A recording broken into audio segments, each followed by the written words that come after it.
Muy buenos días a quienes no había saludado y a aquellos que ya estaban con nosotros en el tiempo de oración. Una vez más les saludo.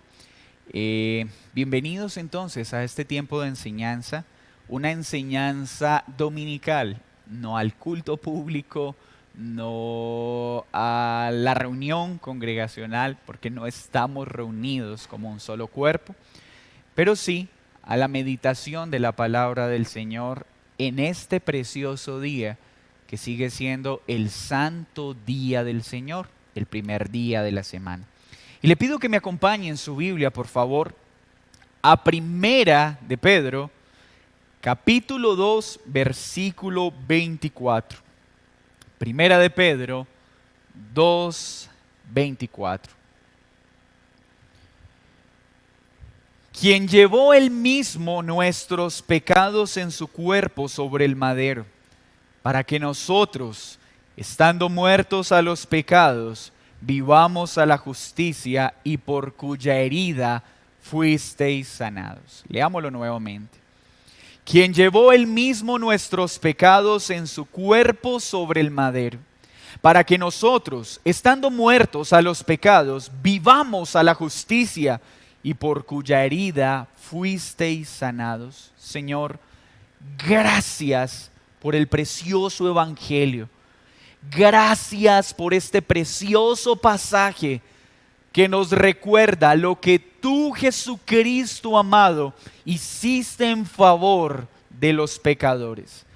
Abre hoy nuestro entendimiento para que podamos acoger esta preciosa verdad, ceñirnos a ella y deleitarnos en ella, ser fortalecidos por esa preciosa obra de redención, encontrar consuelo, ánimo y esperanza en tu obra salvífica. Concédeme de nuevo y gracia para enseñar tu palabra y para predicar fielmente la verdad del Evangelio. En el nombre de Jesús, amén y amén. El título de esta enseñanza es El justo herido para salvar a los pecadores. El justo herido para salvar a los injustos. ¿Quién es este justo? ¿Quién es aquel que fue herido para salvación de hombres injustos que lo único que merecían era la más terrible condena? Lutero un día escribió: necesitamos escuchar el Evangelio todos los días, porque todos los días lo olvidamos. Mis hermanos, una y otra vez he dicho desde este púlpito que el Evangelio no es solo una verdad para salvar al pecador. Es una verdad que necesitamos recordar todos los días, porque esta verdad santifica al creyente. El Evangelio no es solo para salvación, es también para santificación y perfección del pueblo de Dios. Todos olvidamos a diario el Evangelio. Profesamos creer en Cristo, pero lamentablemente a veces pareciera que creemos que la carga de nuestra salvación está en nuestros hombros y no en los hombros de Jesús.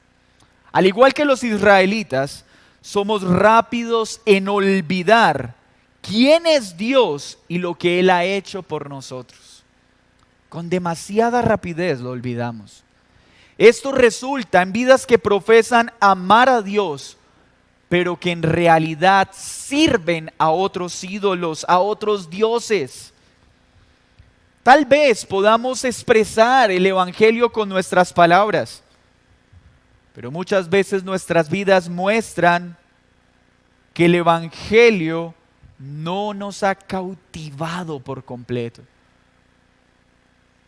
No nos ha consumido por completo. Lo que muchos de nosotros olvidamos es que es imposible crecer en Cristo si olvidamos cómo nacimos en Cristo. Escuche esto.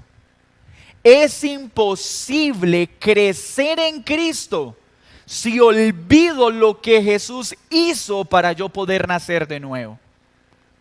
No puedo crecer si dejo de mirar lo que Jesús obró para mi nuevo nacimiento. Para el cristiano, la única manera de avanzar es recordar el pasado, no mi pasado, sino el pasado de Cristo, lo que Cristo hizo para mi bien. Así creceremos en semejanza a Cristo. Por eso hoy quiero una vez más presentar el Evangelio. ¿Qué mensaje puede tener más relevancia que este en un tiempo como en el que nos encontramos? Estoy seguro que todo predicador que se esfuerza por ser fiel a la palabra, si tuviera un último mensaje que predicar antes de su muerte, sin duda predicaría el Evangelio. No hay un mensaje de mayor valor o gloria que este. Este pasaje expone muy bien el Evangelio. En él analizaremos 3 puntos básicos. Veremos cómo el justo cargó sobre su cuerpo los pecados. Aprenderemos cómo este justo nos trasladó de la muerte a la justicia. Y por último, cómo este justo fue herido para sanarnos del pecado. El contexto de este pasaje es claro. Los creyentes a los que Pedro se está dirigiendo están sufriendo por hacer el bien.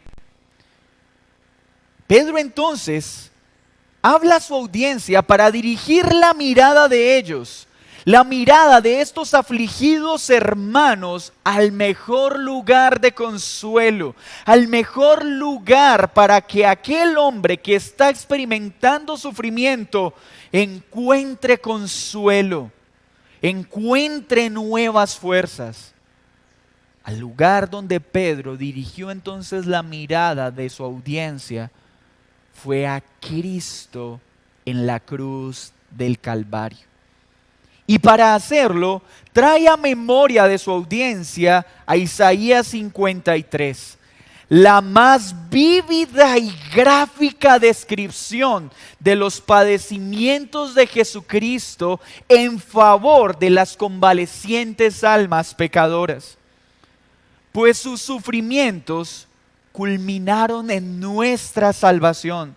Su perfecta y magna obra trajo vida a los muertos.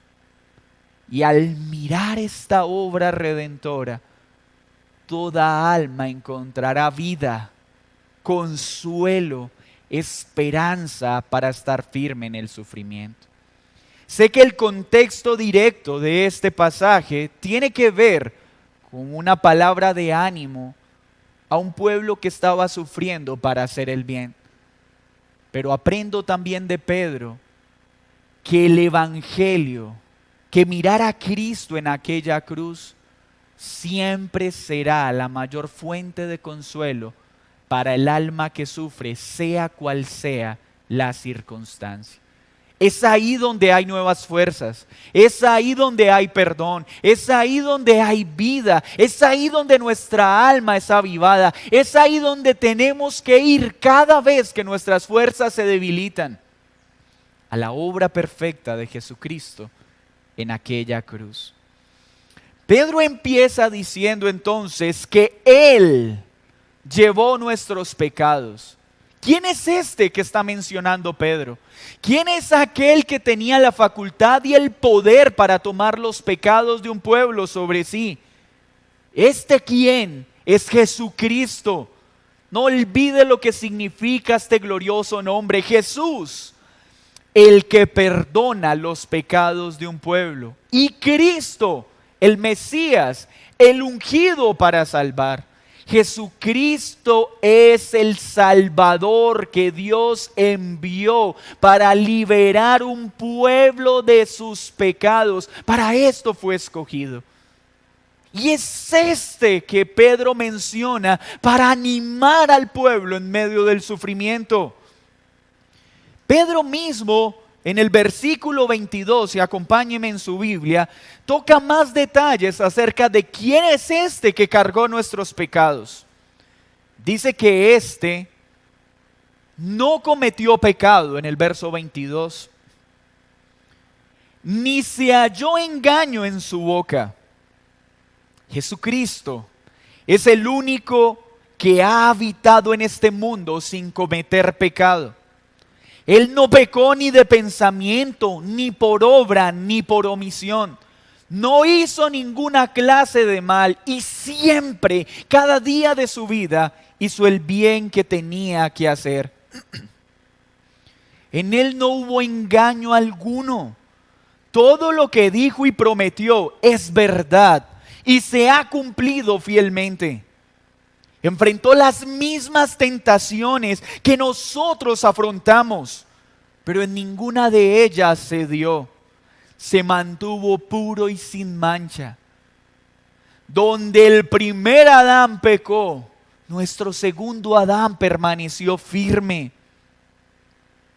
Donde el primer Adán quebrantó la ley, el segundo Adán permaneció en santidad. Cuando el primer Adán pecó intentando engañar a Dios, escondiéndose y evadiendo su responsabilidad,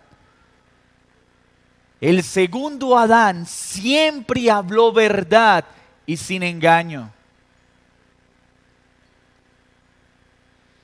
El verso 23 dice que cuando le maldecían, no respondía con maldición. Este es Jesucristo. Él no respondió de la misma forma en la que actuaron sus maltratadores. Mientras arremetían contra él con las más viles palabras, él siempre respondió con sabiduría y humildad. Sus palabras siempre fueron sabias y oportunas. Cuando padecía, no amenazaba, sino encomendaba la causa al que juzga juntamente.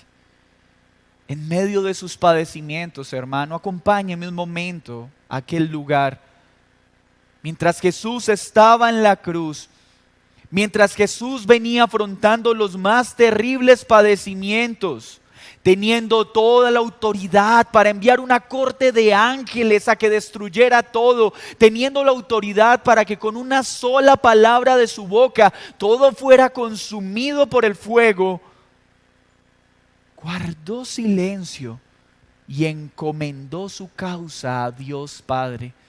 Dios Hijo guardó silencio y encomendó a Dios Padre sus padecimientos. Es Jesucristo quien nos enseñó a no hacer justicia por nuestras propias manos, sino a encomendarnos al que juzga justamente, a Dios Padre. Este Jesucristo de quien Pedro está hablando es varón de dolores, experto en sufrimiento, jamás se desvió un solo milímetro de la senda recta. ¿Y qué hizo este precioso Salvador y Redentor, en quien no hubo pecado ni engaño?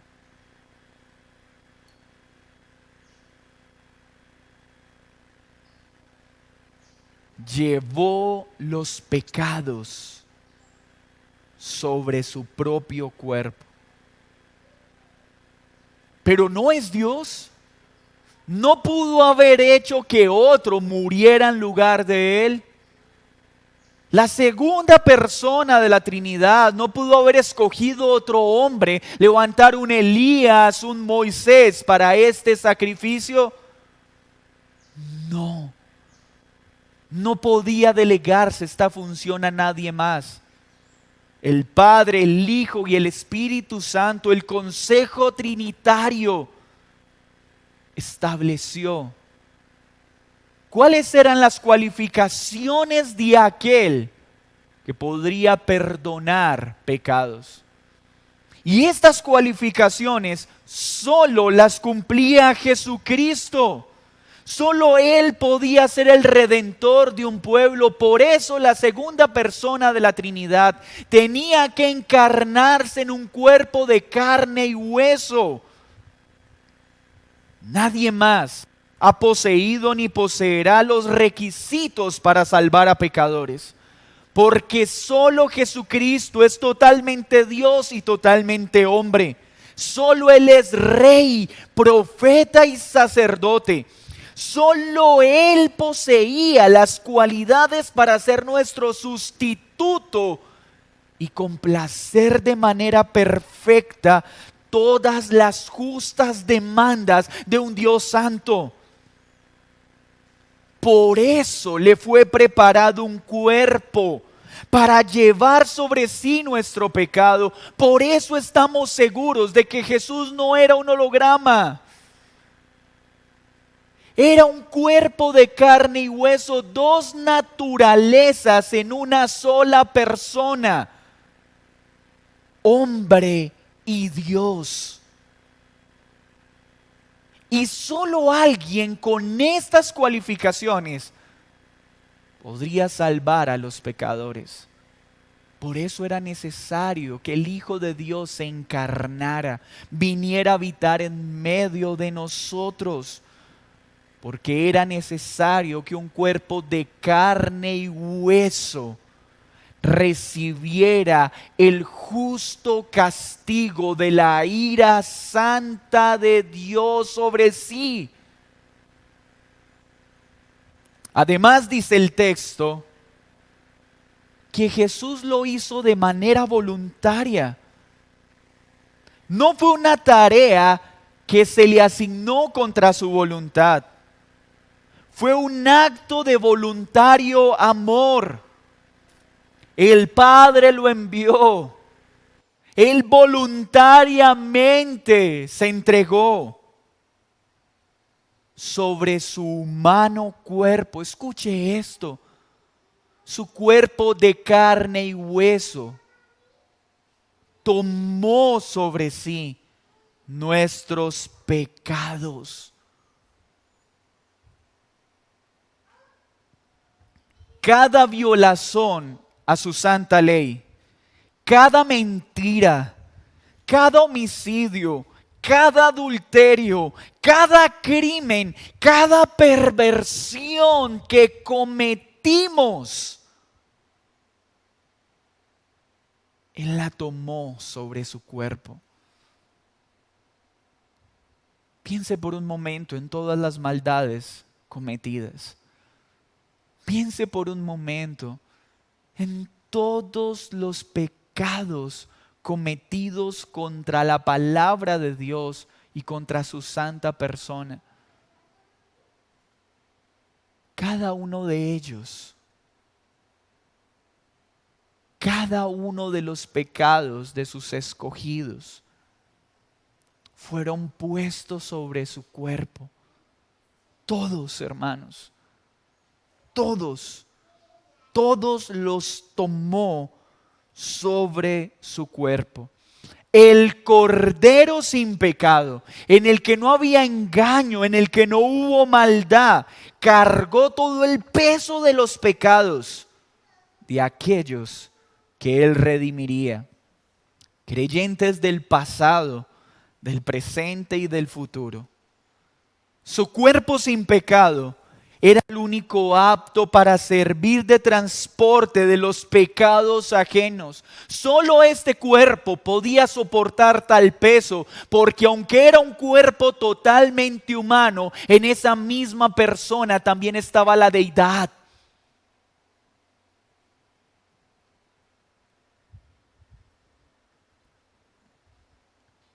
Solo ese precioso cuerpo tenía el poder suficiente para llevar todos los pecados de los escogidos al madero. Al madero. A aquella cruz del Calvario. El lugar más horrendo y despreciable al que podría ser llevado un hombre. Lugar donde llevaban la escoria de la sociedad. Fue allí donde Él, Jesucristo, voluntariamente llevó su inocente y puro cuerpo. Pero no solo llevó su cuerpo, cargó sobre sí todas las maldades de ese pueblo que vino a redimir. Cargó sobre sí pecados que no cometió. ¿Y saben cómo lo hizo? Dice la Escritura, en total silencio. No renegó, no cuestionó, no se retractó de su meta, aunque no obtendría ningún beneficio para sí.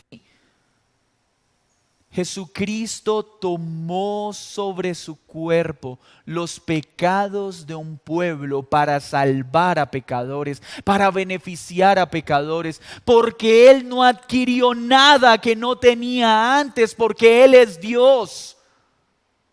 ¿Nota usted esta inmensa muestra de amor? Dios hecho hombre soportando sobre su cuerpo el hedor, la putrefacción de pecados que no cometió. Jamás declinó en su perfecto amor por quien lo envió y por los que vino a salvar. Fue un acto de amor para aquel que lo envió y fue un acto de amor para aquellos que vino a salvar. Dice Isaías 53:7, angustiado él y afligido, no abrió su boca. Como cordero fue llevado al matadero, y como oveja delante de sus trasquiladores, enmudeció y no abrió su boca. Pedro en este texto, al citar a Isaías, está recordándole a su audiencia a qué vino el Mesías, de qué nos libró, de qué nos salvó y cuán alto precio pagó. Mis hermanos, si nuestra mente se ocupa de lleno en meditar el alto precio que Cristo pagó para salvarnos y sanarnos de nuestros pecados, ¿qué podrá en este mundo turbar nuestra alma? Si la mayor muestra de amor y poder ya fue obrada en nuestro favor. Pedro viene insistiendo en que este Salvador tomó sobre sí los pecados. Y tome mucho cuidado con esta palabra pecados. Observe que el texto viene hablando de pecados. Tomó sobre su cuerpo los pecados. Los llevó sobre sí a la cruz, los pecados. ¿Qué lograba con esto? ¿Para qué tomó sobre sí los pecados de un pueblo que merecía justamente ser destruido? Para que nosotros, estando muertos a los pecados, vivamos a la justicia. ¿Nota usted para qué lo hizo? Para trasladarnos de la muerte a la vida. No fue por un beneficio o para obtener algo que no tenía. Fue para que pecadores viles como nosotros fuéramos trasladados de las tinieblas a la luz, de la corrupción a la justicia. Este nosotros no se refiere a toda la humanidad. Jesucristo no murió por todos los hombres, porque si hubiera muerto por todos los hombres serían salvos y nadie iría al infierno. Mas la Biblia enseña que muchos irán al infierno, pero también muchos serán salvos. Esos muchos que el Padre escogió desde antes que todo existiera, que predestinó, gente de toda lengua, de toda tribu, de toda nación, del pasado, del presente y del futuro, que el Padre entrega al Hijo, son los que Él redime. Son los que se benefician eficazmente del derramamiento de esa preciosa sangre. Y todos estos son aquellos que vienen en fe y arrepentimiento. Todo aquel que viene en fe y arrepentimiento a Jesucristo queda incrustado en nosotros. Pero ¿cómo están? ¿Cómo estábamos? Muertos. No hay una mejor descripción. Hermano, en el momento de la tribulación y angustia, qué bueno es recordar quiénes éramos antes de conocer a Cristo, qué merecíamos y de dónde nos sacó. Cada creyente, cada hombre antes de venir a Cristo, antes de ser atraído por el Evangelio, se encontraba muerto. Escúchame bien. Tú y yo, antes de ser atraídos a Cristo, estábamos muertos. Cada partícula de nuestro cuerpo estaba en completa putrefacción por el pecado. El pecado había arruinado cada partícula de nuestro ser. Nunca olvides esto. El pecado no nos tenía heridos. Nos tenía destruidos, muertos espirituales, sin importar cuán favorable era aparentemente tu vida. Estábamos en un estado de putrefacción total por el pecado. Éramos esclavos de las más viles pasiones, dominados por los apetitos de la carne, conducidos por los intereses de Satanás, insensibles a lo puro y lo santo, asfixiados, turbados, cansados, agobiados, afligidos por la esclavitud que produce el pecado. Estábamos muertos, sin ninguna utilidad para Dios.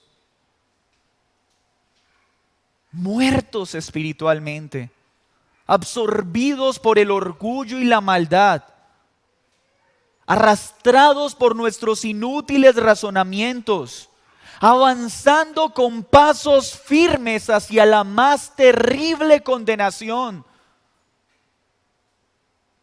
Pero a pesar de esto, Él, Jesucristo, se dio a sí mismo por nosotros.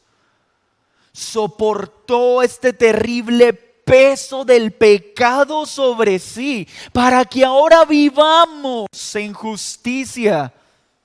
Ya no en tinieblas, sino en la luz. Ya no como esclavos del pecado, sino declarados justos. Se dio para conferirnos un nuevo título, el de hijos de Dios, para quitar nuestros harapos de injusticia y vestirnos con sus blancas vestiduras de justicia y santidad. Tomó sobre su cuerpo, un cuerpo de carne y hueso, toda nuestra maldad, para que ya no estemos bajo el dominio de la putrefacción del pecado. Ahora somos arropados por el grato aroma del perfume de su vida santa.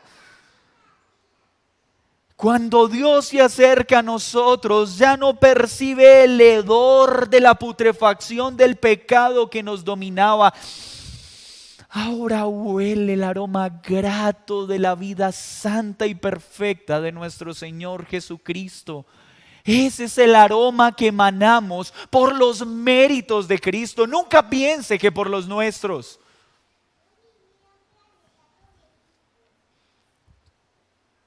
Su obra redentora esta obra en lo alto de la cruz, en aquel madero, en el monte del Calvario, dio un vuelco a nuestro caminar. Ahora nuestros pasos ya no van firmes hacia nuestra destrucción. Ahora caminan seguros y firmes hacia el cielo, porque Él nos sostiene. Para eso tomó sobre sí la maldad, para tomar a pecadores que caminaban firmemente hacia la más terrible condenación, para que ahora caminemos firmemente hacia la morada celestial que nos espera. Sus brazos firmes nos sostienen para llegar a la meta de nuestra fe, que es la salvación.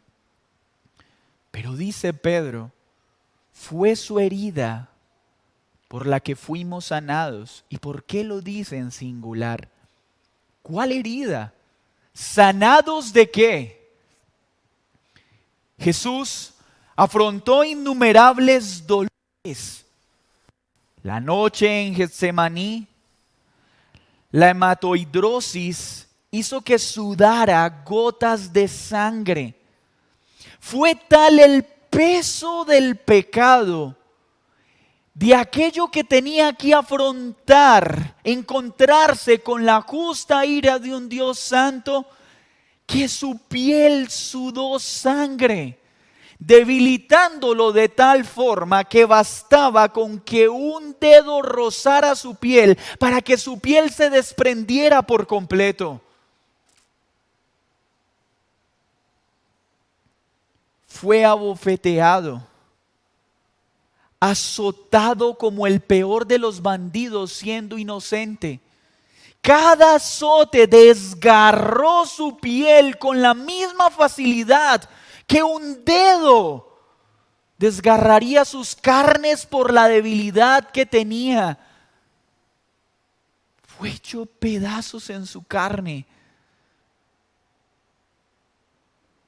Fue traspasado por una corona de espinas, clavado vilmente en una cruz, traspasado por una lanza en su costado.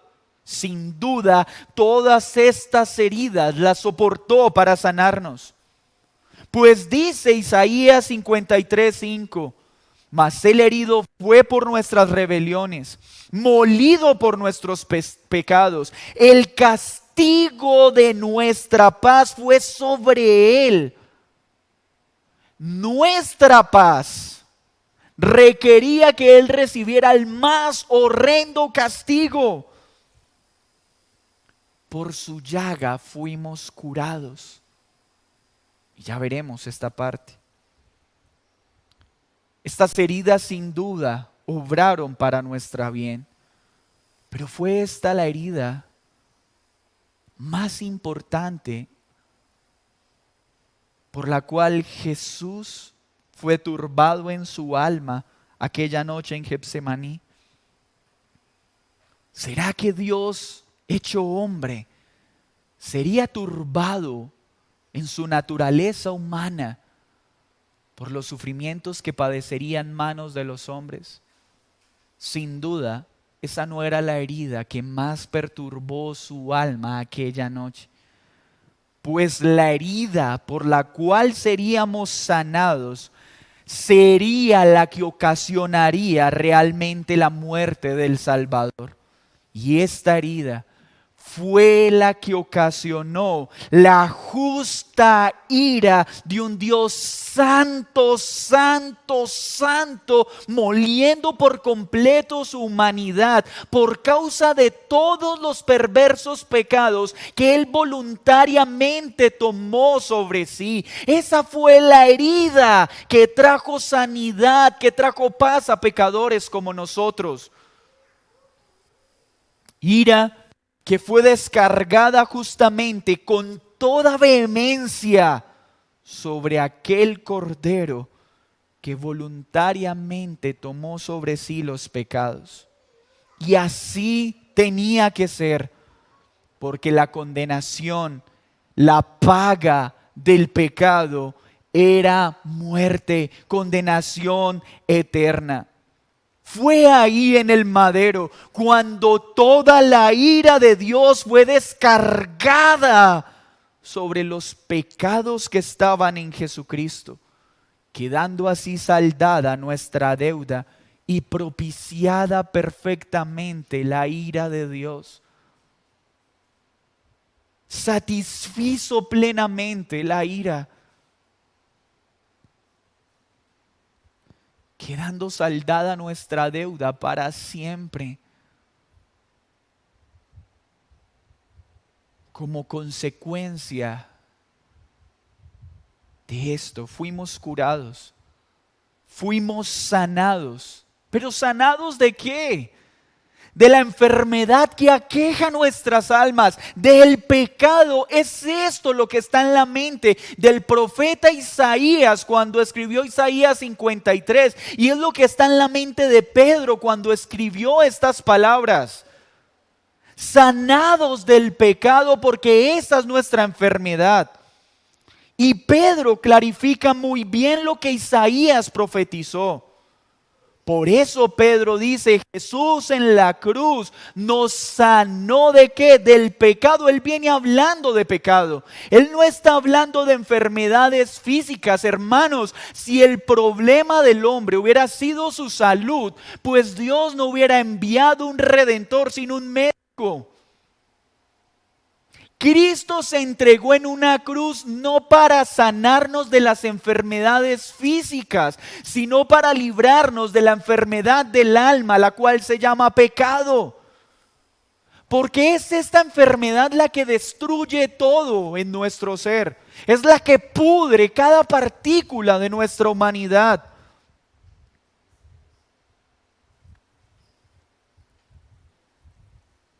Nosotros necesitábamos algo mayor que una sanidad física. Es ser sanados del pecado. Sé que muchos con buenas intenciones citan Isaías 53 y este pasaje de Pedro para decir que todas nuestras enfermedades fueron clavadas en la cruz y por eso Dios debe sanarnos de toda enfermedad. Mi hermano, lea el pasaje. ¿Dónde se habla de enfermedades físicas? No, y sé que muchos lo hacen con una buena intención. Muchos le ordenan a la enfermedad que se tiene que ir acudiendo a este pasaje. Esto es un acto ingenuo, porque esta solicitud es una mala comprensión del propósito redentor de Cristo en la cruz. Quiero aclarar que el creyente puede orar a Dios por sanidad, pero no use este pasaje. Porque este pasaje habla de la sanidad del pecado que agobia al alma. Claro que Dios es poderoso para sanar, pero no está obligado a hacerlo, ni usando este pasaje. Y déjame decirte que muchos creyentes han sido sanados y muchos otros no, porque esa es la voluntad del Señor. Cristo se entregó para sanarnos del pecado. Si usted lee a Pedro, es claro que él dice, cargó sobre sí nuestros pecados. No dice nuestras enfermedades físicas. Dice el pecado. Así que el creyente debe saber que Dios es poderoso para sanar.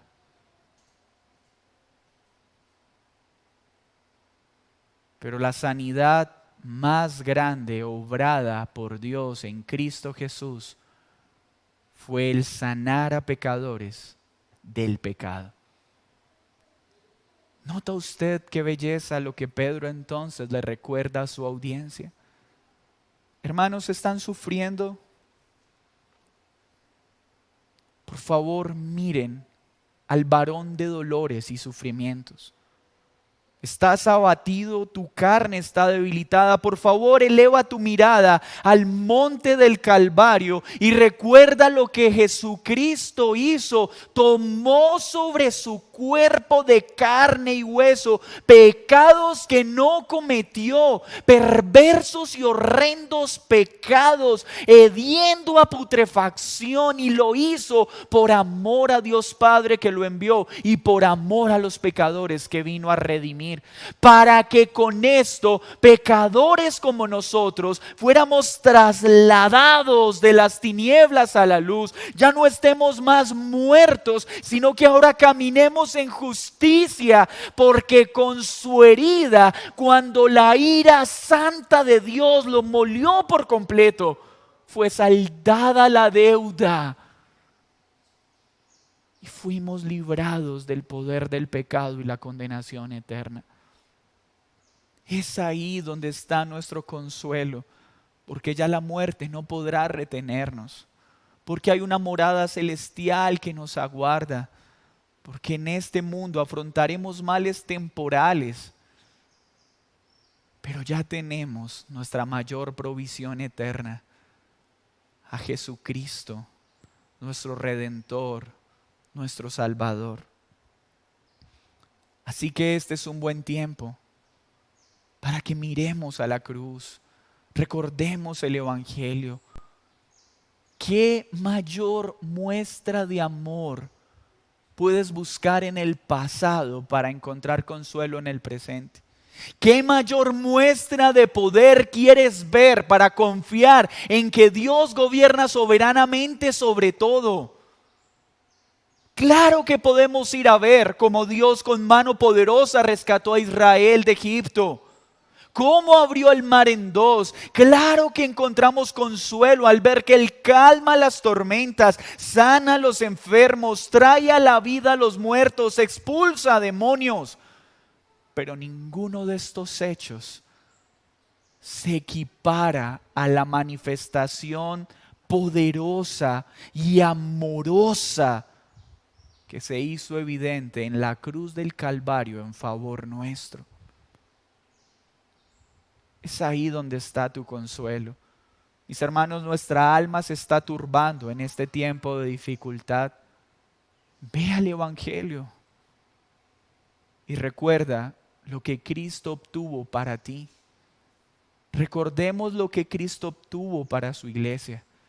Recordemos que ha recibido el Espíritu Santo y lo ha compartido como dádiva a sus súbditos. Hay una morada celestial segura que nada podrá dañar. Coloquemos nuestra mirada en el cielo, hermanos, no en este mundo que está turbado y afligido. Si Jesús tomó sobre sí nuestro pecado, aceptó ser clavado en una cruz, soportó el peso de la justa ira de un Dios santo, ¿por qué ha de abandonarnos ahora si somos sus hijos? Esto no pasará. Todo lo que acontezca en este mundo es pasajero y nada podrá librarnos o quitar de nosotros el beneficio que hemos recibido en Jesucristo. Nada podrá quitar la vida eterna a uno solo de sus elegidos.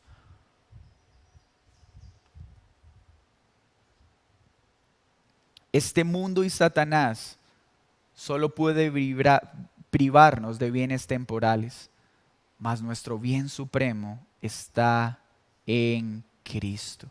Él es nuestro consuelo, Él es nuestra fortaleza, Él levanta al alma abatida, pues ya resolvió nuestro mayor problema. El problema que teníamos con el pecado. Ahora somos hijos, hijos de Dios. Ahora Él nos asiste para que permanezcamos firmes hasta el final, pues está sentado a la diestra de Dios Padre Todopoderoso, intercediendo eficazmente por su pueblo. Pero este beneficio es solo para aquel que ha creído en Jesucristo. Tú que me estás escuchando, ¿por qué vivir un día más privado de este beneficio? ¿Por qué perder un día más bajo la putrefacción del pecado? ¿Por qué seguir caminando como un muerto espiritual si hoy puedes ser traído a una vida justa mediante tu fe en Cristo y un verdadero arrepentimiento? Es hoy cuando tienes que reconocer que has pecado una y otra vez contra Dios y su palabra. que simplemente has hablado de Él de labios para afuera, mas tu corazón siempre ha estado apartado de Él. Este beneficio es para aquellos que vengan en fe y arrepentimiento. Ve hoy a Jesús, reconoce que has pecado, reconoce que has muerto, que estás perdido, que el pecado ha dañado cada partícula de tu ser. Pero si vienes a Él, a Jesucristo, al que tomó sobre su cuerpo todos los pecados de aquellos que vino a salvar, a aquel que fue clavado en un madero y que fue herido por nuestros pecados, fue molido por la justa, santa ira de Dios. Si hoy vienes a Él, Él te traslada de la muerte a la vida y podrás vivir una vida justa. Ya no serás más esclavo del pecado. Ya no caminarás más hacia la condenación eterna. Ahora tus pasos serán dirigidos firmemente hacia el cielo. Cree en Jesús y serás sanado de tu mayor enfermedad, del pecado. Demos gracias al Señor. Señor, gracias porque hoy nos recuerdas dónde está nuestra verdadera fuente de esperanza. ¿Dónde tienen que ser dirigidos nuestros ojos en los tiempos de aflicción? En la magna obra redentora. Perdónanos por cada ocasión en que dejamos de mirar lo que ya hiciste y nos desesperamos por aquello que está sucediendo alrededor. Perdónanos cuando pareciera que la obra redentora no nos es suficiente y nos turbamos por las circunstancias presentes. Pero gracias porque una y otra vez nos recuerdas el Evangelio para volver a levantar nuestra mirada al cielo, para gozarnos en lo que ya hiciste para salvarnos. Porque en ella, en tu obra de redención, vemos la mayor manifestación de poder, amor y justicia en favor de los pecadores. Gracias por trasladarnos de la muerte a la vida, de las tinieblas a la luz. Gracias por tan alto costo en favor de los pecadores. Que hoy muchos muertos espirituales puedan creer en que tú dices la verdad, porque en ti no hay engaño ni mentira. Tú prometes dar vida eterna a todo aquel que se vuelve a ti. Que muchos crean en el único nombre que hay perdón de pecados, para que sean adoptados como hijos y ya no sean más esclavos de la perversidad. Que muchos, Señor, puedan creer en el Evangelio de la cruz. Te lo pido en el nombre de Jesús. Amén y amén. Mis hermanos, que el Señor los bendiga a todos con nuestra mirada puesta en aquel glorioso Salvador. No hay una mayor obra de poder que esa. No hay una mayor muestra de amor que esa. Ahí está nuestro consuelo, nuestra fortaleza y nuestro refugio seguro. Que el Señor nos bendiga y que tengan una feliz semana.